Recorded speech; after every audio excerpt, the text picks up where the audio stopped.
เอาสภาพเหตุการณ์สดๆร้อนๆเลยเนาะอยู่ท่าหลวงเวียงจันทน์เด้ออยู่บ้านท่าหลวงไทยเวลาตั้งโมงเดี๋ยวนี้12:15 นาทีเนาะ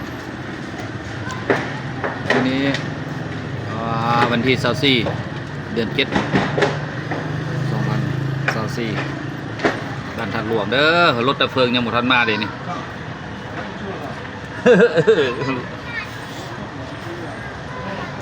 โน่โอเอพีก็นั่นจะตลาดท่าหลวงเนาะตลาดหลวงสแควร์รถดับเพลิงยังมานี่มันมาจากทางติ๊กเอา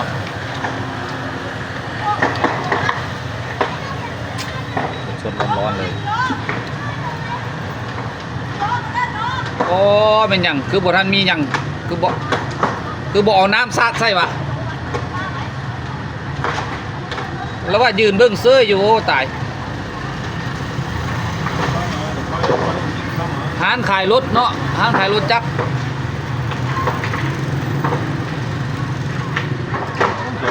คนมีแต่ไปยืนเบื้องเป็นอย่างบ่อน้ำสาดใส่วะโอ้ตายแล้ว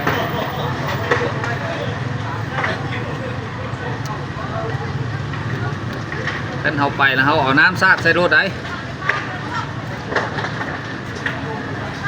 สดๆร้อนๆเลยเด้อ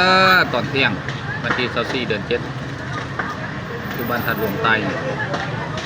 ร้านขายรถจักรฮอนด้าคนน้อย